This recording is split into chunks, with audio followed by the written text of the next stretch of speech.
On this episode of MythBusters, we've got booms and balloons. Adam and Jamie find out if it's possible to do the impossible. Who's done this before? Nobody! And make a lead balloon fly. It's looking good. It's looking good. Then Carrie, Grant, and Tori tackle a tall tale of TNT and surfing. Can you ride a wave created with explosives? Who are the MythBusters? Yeehaw! Adam Savage Time for science! and Jamie Heineman. Is that beautiful or what? Between them, more than 30 years of special effects experience. It bleeds! Let's go! Joining them, Grant Imahara, Don't give up on me now! Tori Belleci, Oh! And that's how we like it. and Carrie Byron. High explosives and electricity. Woo! They don't just tell the myths, they put them to the test.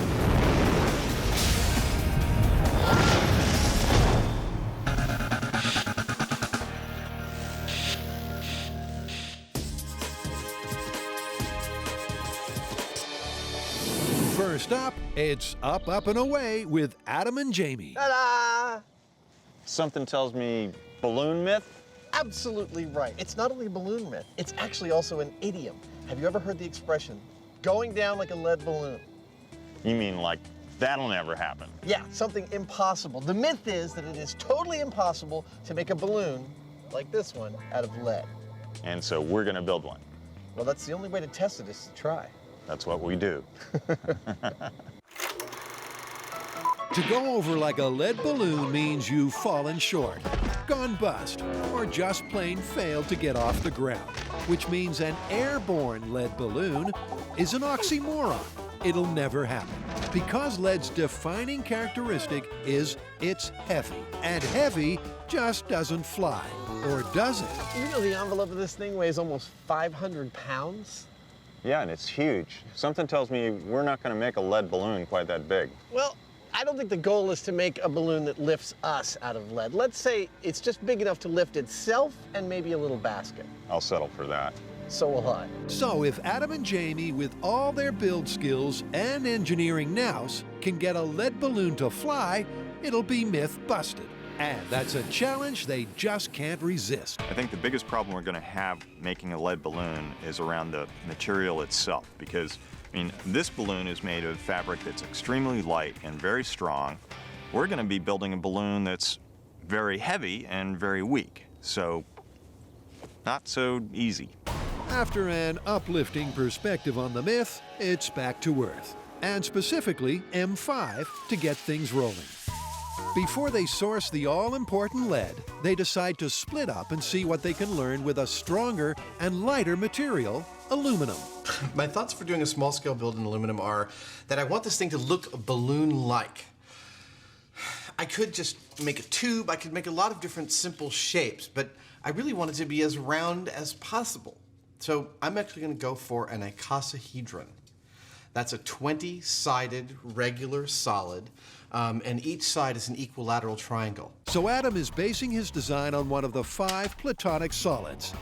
The 5 what's-its? The platonic and Archimedean solids are polygons of regular shapes. Like a cube is one of the regular solids because it's 6 squares. Typically, while Adam approaches the problem with a little magic, math, and a silly hat, Jamie keeps things simple. I figure if the simplest possible way of building a balloon is just to put 2 sheets together and seal along the edges, why don't I put 2 sheets together the same way, but start by draping them across a hemisphere, a rigid male mold. With both designs complete, the guys are ready for the float-off. Oh, look at that. That's huge. Well, it's bigger than yours. Let's inflate and see. Okay. Remember, it's not the size that counts, but how well it flies, and how practical it'll be to build on a large scale.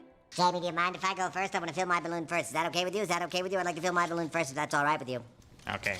Mickey Mouse's metal balloon is inflated with helium. And what do you know? Hey, That's almost balloon-like. Very nice. It's an approximately spherical shape. It's icosahedral. Icosahedral. Yes. The question now is, how will Jamie's super simple two-piece compare? After a blast of fast forward, it's inflated and they're elated. It's an actual foil balloon. So the guys have two different but successful designs, but they're made of aluminum foil, which is 6 times lighter and much stronger than lead. Fly!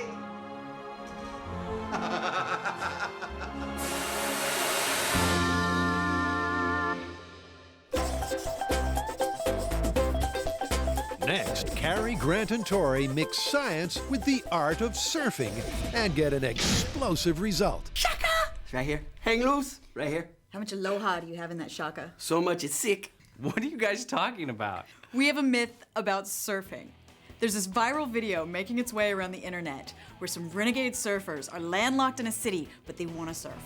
Yeah, and then they find this canal. They throw in a bunch of dynamite, it explodes and creates a wave that one of the surfers rides. Are you kidding me? There's no way that could work. And even if it did, you'd probably be dead, right? Well, that's what we get to find out. High five. In this viral video, a team of surfing gorillas are desperate to catch a wave. Their solution? Well, they hold their very own TNT party.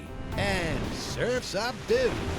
But were these guys really crazy enough to surf with dynamite, or is this just a cutting-edge commercial? Okay, so how are we gonna test this? Well, I think first we need some sort of proof of concept, because I don't even know if explosives can set off a wave. I mean, in the movies, sometimes you see a big splash, but not necessarily a wave. Well, that raises another issue, which is the depth. Does it need to be close to the surface or down further to create a wave? All right, well, why don't we test that by building a big water tank. We'll set off some explosions in it and see if we even create a wave. If we do, then we'll set the explosions at different depths and see if that has an effect on the size of the wave. Excellent. So Tori begins tackling this explosive fable by building a water tank in the backyard. All right, let's fill it up with water. High explosives can't be used in the parking lot, so Tori turns to an old MythBuster favorite. Cue dramatic music. The dry ice soda bottle bomb. And here's Tori with the Big Bang Theory. All right, this is how you make a dry ice bursty bottle. You take a 2-liter bottle of soda, empty it out, fill it up 3/4 of the way with water, dump in a bunch of dry ice, put the cap back on, and as the dry ice is gassing off, the CO2 gases are building up pressure inside the bottle, and eventually the bottle will rupture, giving you the dry ice bursty bottle. They'll be positioning their makeshift depth charge at various depths to see if they can make waves. Okay, so we know that this experiment isn't to scale, but what we're after is what happens to the energy of an explosion when it's in water. Does it disturb the surface enough to be considered a wave, or does it all just simply go straight up into the air?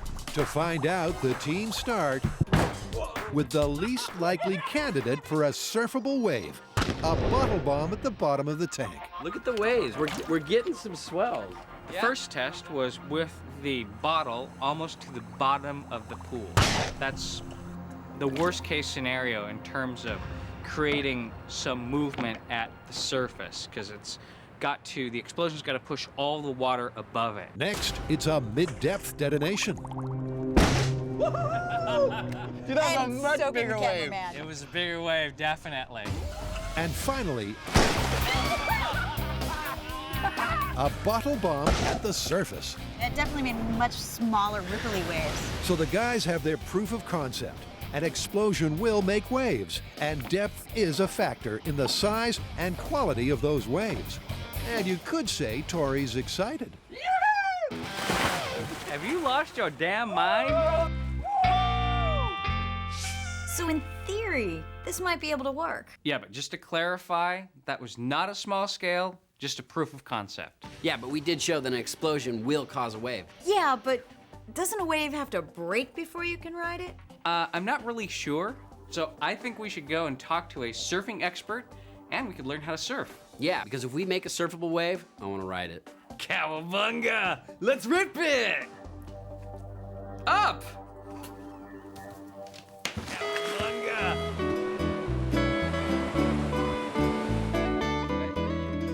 Life's a beach when you're a Mythbuster.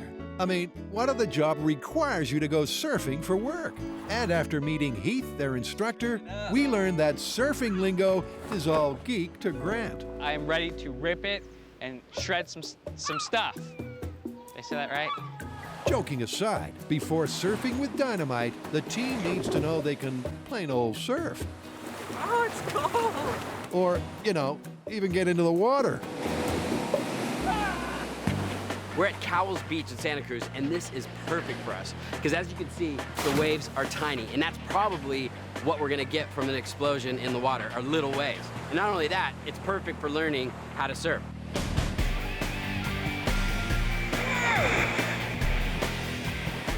What was going through my mind was, oh my God, I can't believe I'm doing this on my first try. What was coming out of my mouth was like, blah, blah, blah.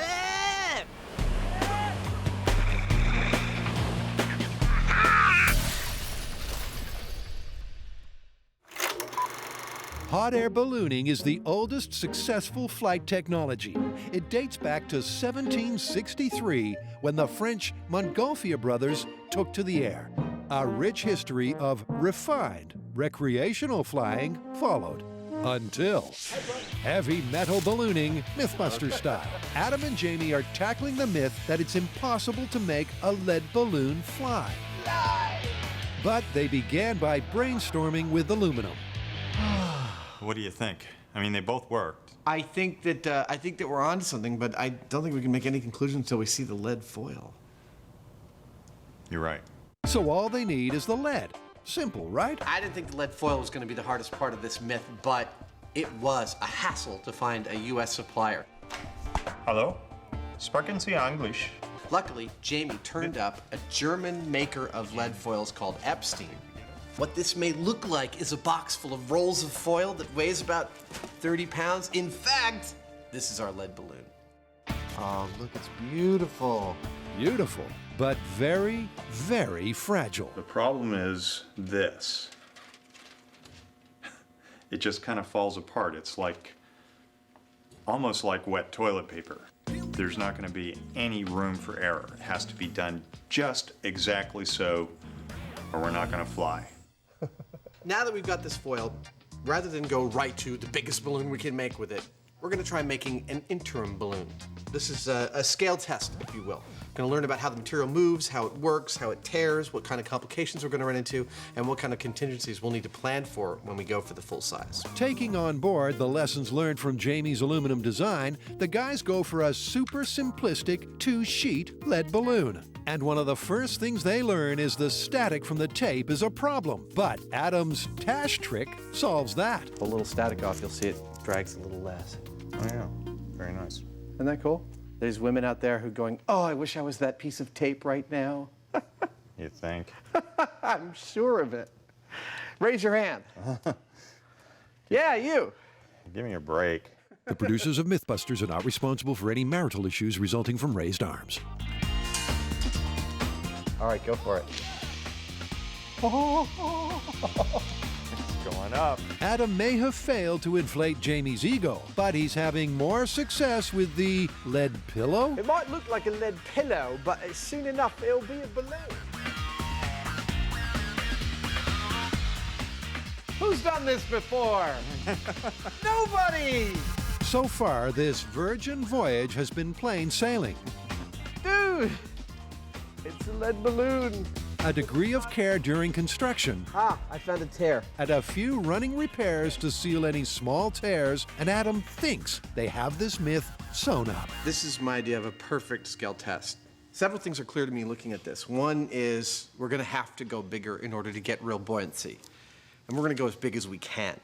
Two is, while the material's not as delicate as I had feared, it's still really, really delicate. I mean, tears are forming with just the least provocation, so we're gonna have to be very, very careful. You're gonna ruin it, aren't you? The third thing is, I think we're only gonna get one chance to get this right. Like, if big tears start to appear because of the weight of the material, it's gonna be nearly impossible to repair them on the fly. So we're just gonna have to figure out a way to build this and fill it in a way that it involves the least amount of stress on the material. 3 great points, but surely the main point is it's not yet airborne. And as Jamie explains, that's because it's not big enough yet. This balloon has too much lead and not enough helium. So we need to go larger, because the larger the balloon becomes, the greater the ratio of helium to lead. It's sort of a funny thing with physics and geometry, but that's the way it works. Yep, the larger the solid, the greater the volume. That's the helium compared to the surface area, which is the lead foil. So the bigger the balloon, the more buoyancy it's got, and the greater the chance it'll be able to overcome its own weight. With the science out of the way, it must be time for lunch. I first decided to make Le Grand Burrito in about 1985. I bought a rice patty, and I thought I could grow enough rice for the world's biggest burrito. I know most people don't think rice belongs in a burrito, but I do. So here is about 800 pounds of rice, about 700 pounds of beans, 65 avocados. It's not enough, I know, but they're not in season.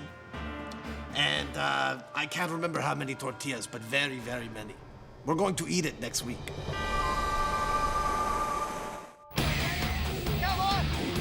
This crazy commercial has got Cary, Grant, and Tori thinking. Is it real? Could you really create a surfable wave with dynamite?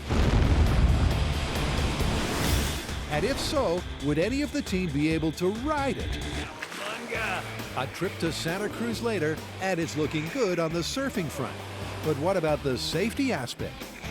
If you remember, an underwater pressure wave is fatal to fish. I killed it! But what about MythBusters on a surfboard? To find out, Cary has brought in underwater explosive expert Van Romero. What are the dangers of being in the water when there's an explosion? Well, when you detonate something underwater, it's much more dangerous than in the air.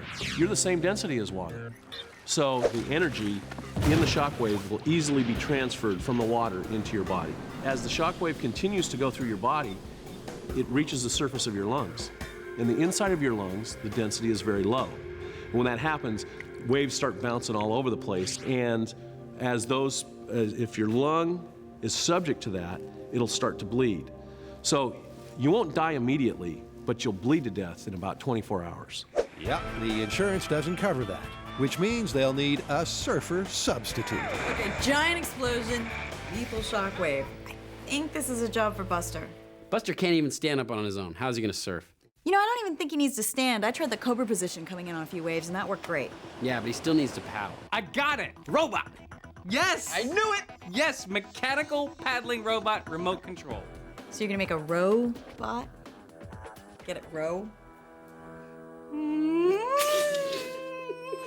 A problem to solve Ready to hang 10? and a robot to build.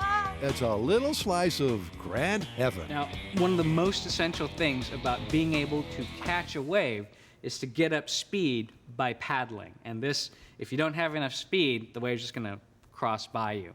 So, I'm gonna make some steel arms, which are going to be Buster's arms, and those will be hooked to a motor. And as the wave is coming up, I'll start the motor spinning.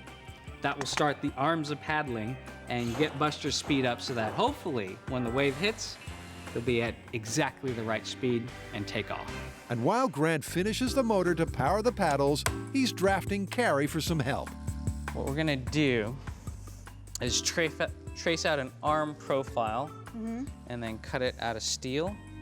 So you wanted to use my arms because they're big and muscular? Is that what you bring me over for? No, you're gonna trace my arms because they're paddly. But mine have more length, so it could, you know, a lot faster. Yeah. Sorry, the piece of steel I bought will fit my arm. Okay, so do you want me to put a muscle on it? I'll get a pen. With Cary on arm duty, the guys soon whip the bot into shape, including a remote control rudder, AB foam legs, and torso, modeled, of course, on Grant. Ta-da! And a quick paint job. Okay, so the remote-controlled surfing robot is finally done.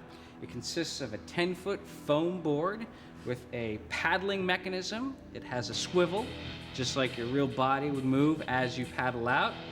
All the electronics are encased in a waterproof enclosure, has a 12-volt battery. For minor adjustments, there's also a rudder on the back. And the wave's over here. Perfect. Now start paddling, dude. Paddle. Okay. It's good to go. I'm ready to hit the waves. So we have our surfer, Frank's bringing the explosives, and our researchers found us a lake. Yeah, it's an Angels camp, and it's a quarry lake, so there's nothing to be killed by the explosion. So no fish in a barrel type lethal shockwave of death. Yeah, well, let's get up there and start making waves. So this beautiful quarry lake is the location for the final experiment. How's he gonna hang 10? He got no feet. And the first order of business is a test run with the surfing robot. I am feeling a little nervous at this point because none of us are going to be allowed to surf. This is our only option for testing the myth. You look nervous. Yes, I'm a little nervous. Now, that having been said, I'm hoping that RoboGrant has been imbued with the natural surfing talent that real Grant has. Well, it didn't flip over. Yep, it looks like Grant has imbued RoboGrant with all of his surfing powers. All right, let me awesome. turn him. Nice. Thank you. Thanks. And it didn't flip Thanks. It's a beautiful robot. So RoboGrant did us proud. There's no doubt about that. He's got the mad surfing skill. However, I would like to see him go a little bit faster. And to achieve that, Grant switches the paddle action from freestyle to butterfly. Oh yeah, he is faster though. Surf's up, dude. So RoboGrant's good to go. Yeah, spank that water. But Carrie's concerned about our evil genius's motives. Does anybody find it creepy how many Grant robots have been on the show? Is it just me, or is he trying to, like, clone himself and make a little army? I like it. I think we're keeping it.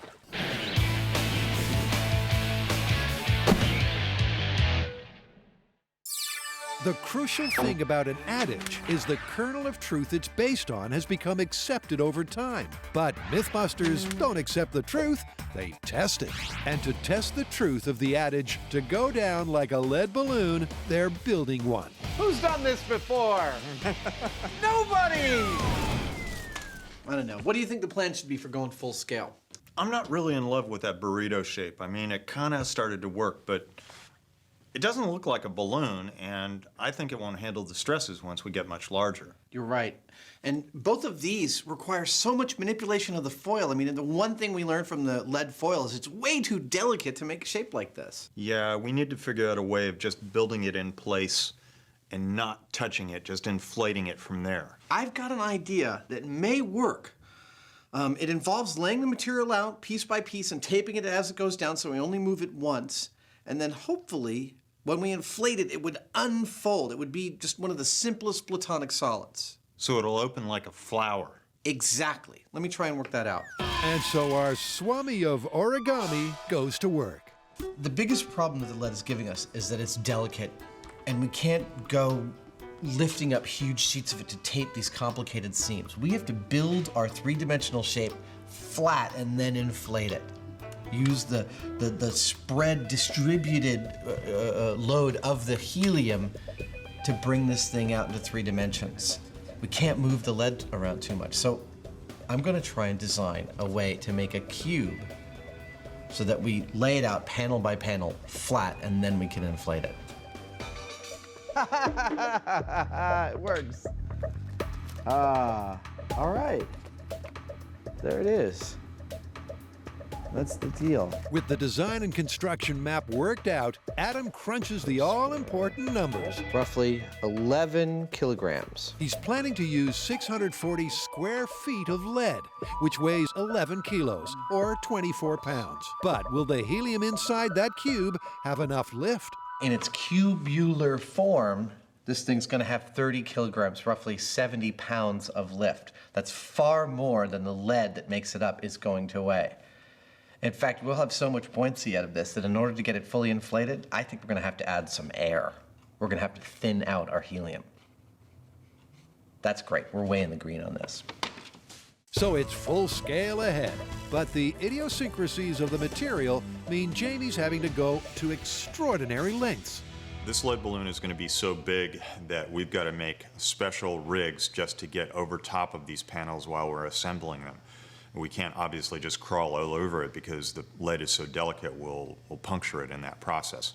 Therefore, I'm making a big swinging boom arm that we can put on a forklift to put one of us out on the boom. We'll be on a sort of a car that will have a basket that we'll be in so our arms can hang down right over top of what we're working on.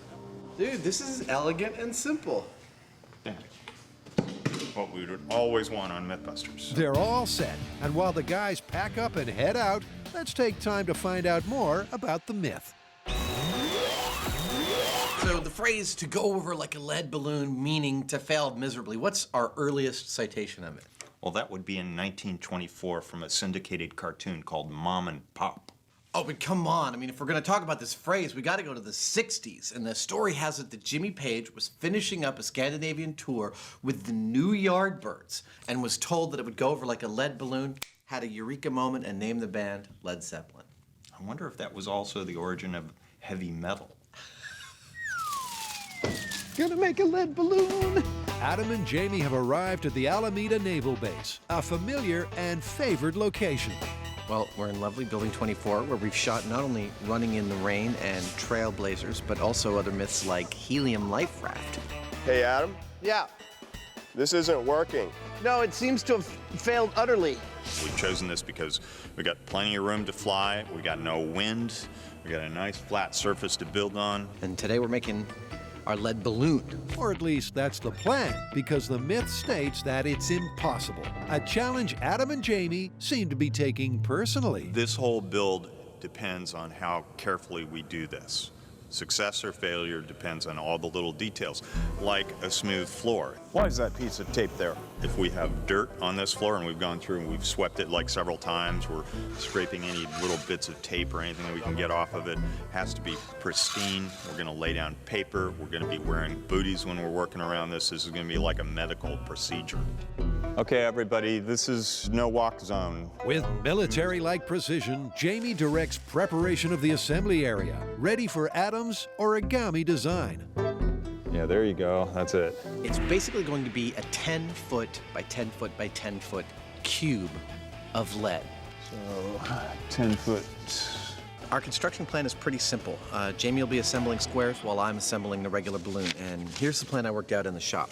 It's 12 steps, 12 pieces of lead.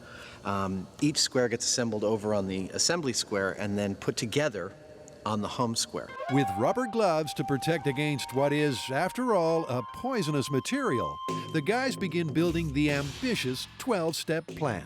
Adam is putting the actual cube together on the home square, while Jamie production lines the larger pieces from the 15-inch rolls. I've got the first side completed, and oddly enough, it's the bottom. It's about 100 square feet of lead. It used up 2 rolls. Jamie's working on the second sheet, which actually will get cut into triangles to start our actual origami assembly process. It is hard work. Almost as bad as picking strawberries. Have you done that? Uh-huh. Is it real? What? Is this all low to the ground? Yeah, you're like this for all day long. Oh. I didn't know you were a migrant worker. Is that when you were riding the rails? It was my first business, was strawberries.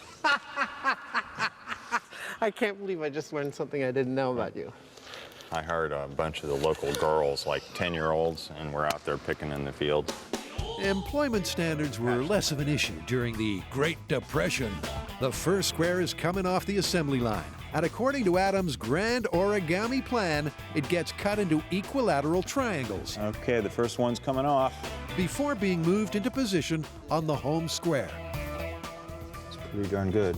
The ingeniously named Step 2 is complete, when piece 2 is taped into position. Cue the cable car. What we have here is the largest clear tape dispenser in the world. Simply insert an Atom to tape in all those awkward, hard-to-reach places. I've never built anything like this before. The final result's going to be about 7 or 8 layers thick in some places. That's as thick as one of your hairs. That's how thin the material we're working with is. So the difference over here in the home square from step 1 to step 12, nothing. You're not going to see a darn thing. Just at one point, we're going to start inflating. It's going to work like a popcorn popper, hopefully.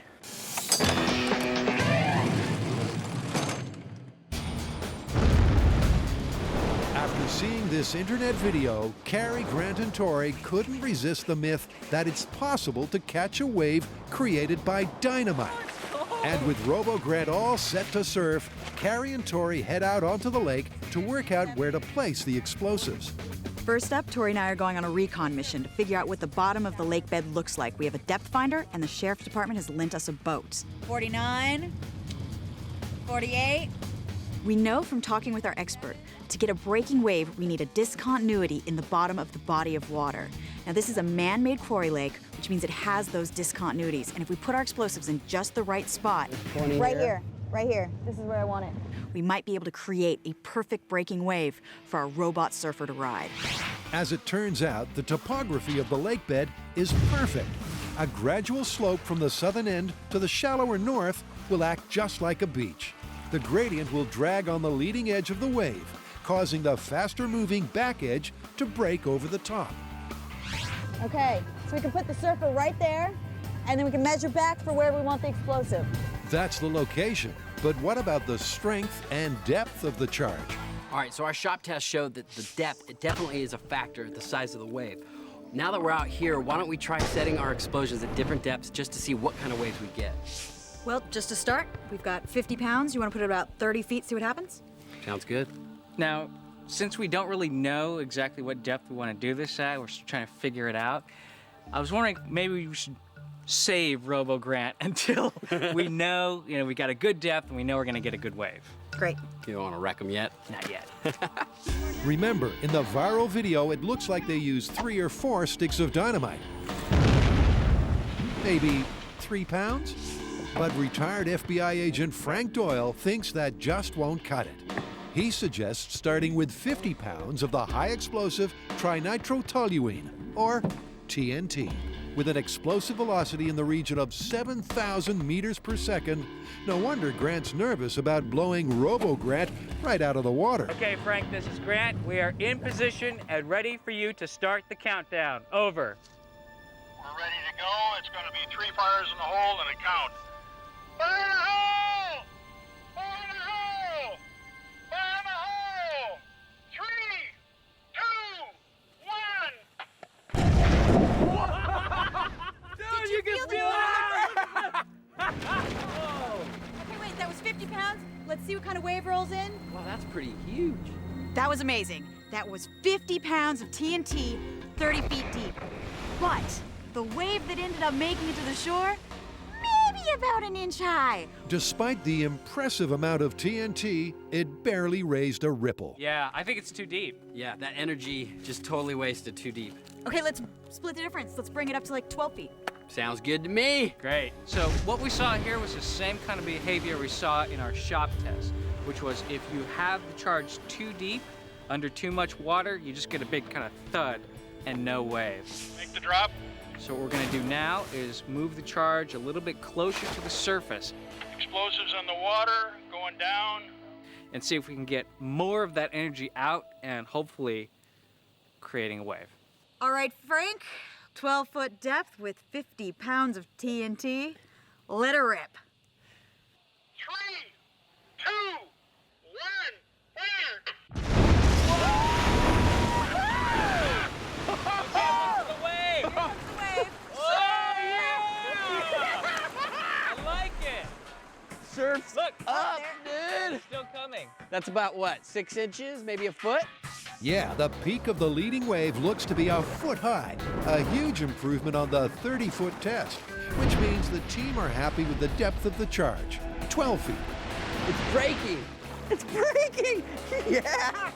Little waves. Next, they want to supersize those waves. For that, they're going for broke and using their entire supply. You want to get on the corner Surf with this. We're talking about a body bag filled with TNT.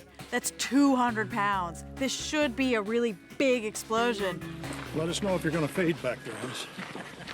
Okay, let's put things into perspective. This little explosion was a mere ½ pound of TNT. Look at the door! Wow! So if 200 pounds of TNT doesn't whip up a wave, this myth is truly busted. Waiting in the wings for his big debut is Robo-Grant. But before the big blast, the real Grant takes time out for a quick pep talk. Okay, buddy. Needless to say, this entire experiment rests on you. This is your time to shine. You got a long history of robotic friends to live up to. RoboCat, the Mad Batter, the sword-swinging robot. This is your chance, man, all right? Go out there, make us proud. All right, slap away. Good luck, buddy! Robo-Grant paddles out to a predetermined distance from ground zero, while Frank coordinates the drop before everyone retreats to a safe distance. This is the big one, you guys. Yep. Commencing the firing sequence. Fire in the hole! Yeah! There we go. Got it. I'm good, I'm good, I'm good. Straighten him out. Here we go. He's going. Yeah, dude. He's going, You're- he's going. you're perfect I alignment. have speed, I have speed. No. 3, Here we go. 2, 1.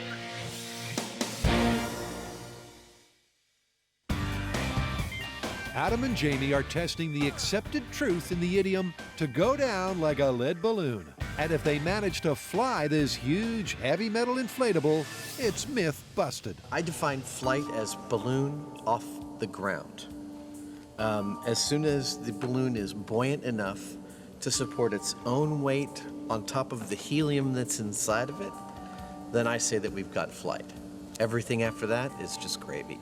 It's all working out quite well right now. Makes me a little nervous.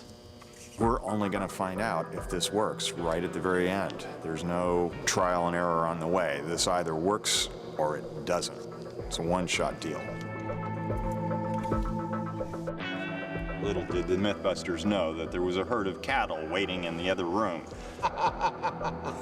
The 12th hour of the build comes and goes, but the final step in Adam's design, the 12th, is in sight. Well, we are just about to reach the most dangerous and tricky part of the lead balloon, which is the notorious triangles number 10 and triangle number 11.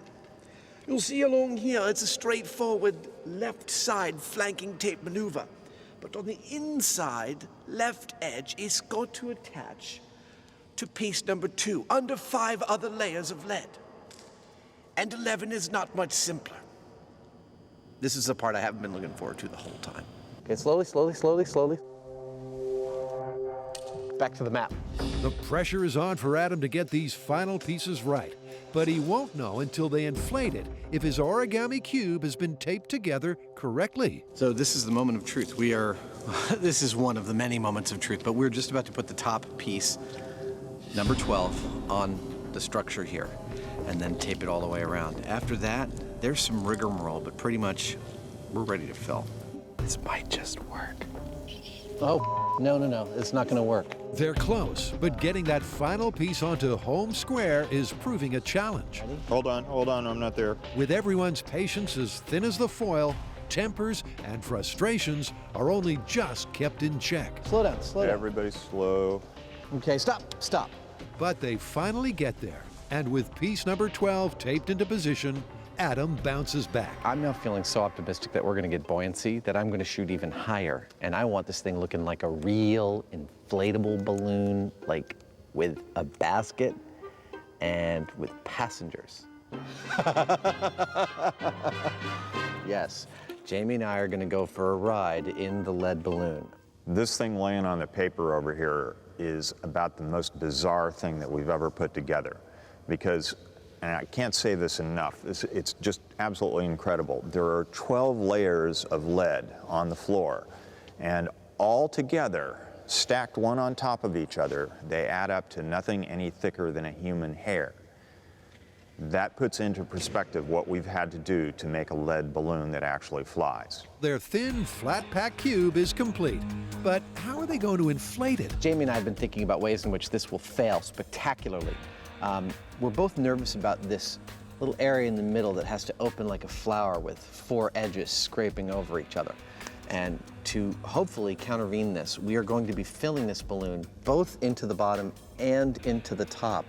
We're hoping to pillow it up so the parts will move and slide over each other with a little less stress than just from the bottom having to lift like 3/4 of the weight of the balloon. All right, so 640 square feet of lead, 11 kilograms, 1,200 feet of helium. You ready? It's going up. You gonna man the valves? I'll do that. All right.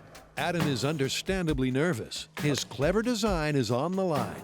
And as Jamie opens up the helium, one thing's apparent. It's gonna take a while. It's going to be an excruciatingly slow process. This is the most delicate time in this procedure because we've got hundreds of taped joints. If that tape sticks someplace that it's not supposed to, if something catches, it can rip, it can tear, things can come apart. This is the hard part. If we get past this, we're golden. This is the big one, you guys. Carrie, Grant, and Tori are just about to put the myth of surfing with dynamite to the ultimate test. Commencing the firing sequence. A few feet below the surface of this quarry lake is 200 pounds of TNT. And closer than any human could get is Robo-Grant, the surfing robot hanging out for the perfect wave. I have speed. I have speed. No. Here we Sorry. go.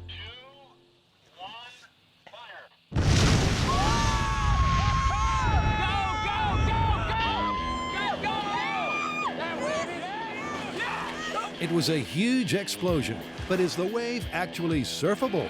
Yes! Robo-Grant is paddling furiously, and Grant keeps his stunt double on course. But the wave just rolls right under the surfboard, despite the outrageously over-the-top quantity of TNT and an explosion to match.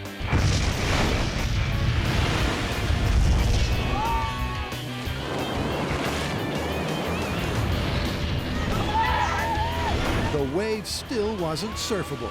As it radiates from the epicenter in an ever-increasing circle, it runs out of energy, leaving Robo-Grant thinking about his next trip to Maui, unlike the team, who, when they get a bang like this, are always satisfied.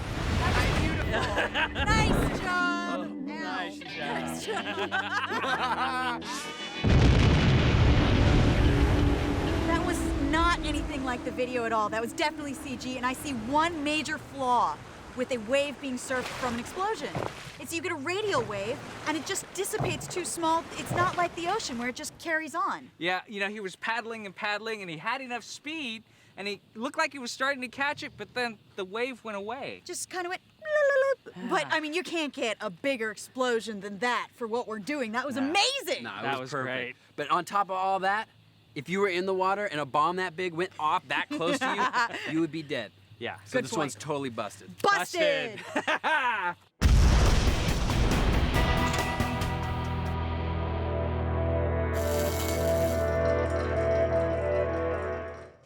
Adam and Jamie's mythical lead balloon is in fact complete. The guys are in the process of inflating their inflatable, but it's not as simple as it sounds, and it's taking a while. Well, we've encountered our first slight difficulty, which is that the helium doesn't fill this thing in any kind of even fashion. So as you can see, it's heavily weighted towards one side, and I don't want to put too much stress on one part of this balloon. I would like to even it out as much as I can. So we're going to take a big plastic drop cloth, lay it over this, and use it to kind of even out the helium's filling of the balloon. Yes. Hopefully that'll keep it stable. I like that a lot better. Yeah, me too. With Adam monitoring and fretting over even the slightest tear, I'm nervous because of the way I saw it unfold, creating tears in a burrito. But right now, I'm provisionally happy. and Jamie carefully controlling the flow of helium and air into the top and bottom of the cube, it slowly but surely rises. We're putting air in this because we think we actually have too much buoyancy. We want it to just barely come off the ground, otherwise we're liable to rip something. If we can get it so it ever so gently goes up, we're golden. By mixing the heavier and less buoyant air with helium, they're hoping to prevent any sudden lift that would tear the delicate lead foil apart. Okay, before it becomes too much trouble, I want to pull the visqueen off and have everyone grab the cords. Whatever you think. Okay. Adam directs his troops, and the plastic drop cloth is carefully removed. It's looking good, it's looking good. Okay, everyone go ahead and let it up a little bit. Go ahead, let's get some helium. And the flat pack origami cube slowly comes to life. I don't see any major holes, I don't see any major failure points, but I'm keeping a close eye on it. Hey, Adam. Yeah. Congratulations on the design. It unfolded and twisted out just the way it was supposed to. Whether it flies or not, I don't know, but your plan worked. I'm really psyched about this one. The cube may be taking shape, but with the containment of the plastic gone, the foil is free to shift and ripple. Ah, there we go. I knew I felt something. There's a big rip here. And suddenly the build picks up pace. Opening tank 3. I got a hole. Teetering on the tipping point of failure. Good, hold on tight to that. And the promise of flight. Oh, hold on to it, hold on to it. Hold on, that's it. Rips and tears appear everywhere. But like the little boy in the dike, Adam stays ahead of the leaks. This is looking okay. And incredibly, the lead balloon keeps rising. Oh, I gotta tell you, I'm pretty happy about this thing right now. I'm pretty excited. It's a lead balloon. Oh my God, I'm getting dizzy. Woo! It's a balloon made out of lead, and it's up there. It's floating. It worked. But Adam, for one, ain't satisfied with just off the ground. I still want more balloonness out of it. I know. He wants all the knobs, bells, and baskets he can get. Without requiring expensive insurance, our disposable hosts are in the basket, ready for liftoff. And with a few more gentle blasts of helium, the real Adam and Jamie watch their experiment go up like a lead balloon. Dude. That is a lead balloon. I am really pleased. We might have been able to get away with a smaller balloon, but this is a lead balloon. We did it. That worked beautifully. It's perfect. 11 kilos of lead hanging right over my head. And if I let this go, it's going up. It's just amazing. Well, I tell you, that might be ridiculously impractical, but, you know, if someone says it's impossible, we just take it as a challenge. Busted idiom. Which leaves just one thing left to do. How are we going to get it down? How about with a baseball? It's time to destroy it. It was inevitable, really. Go ahead and throw it. Like a sandcastle at the end of a summer's day, the kids can't help but destroy their creation.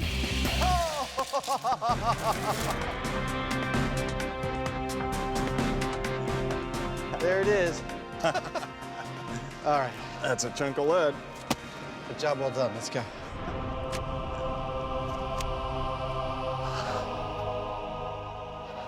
So do you think we could actually make a Led Zeppelin?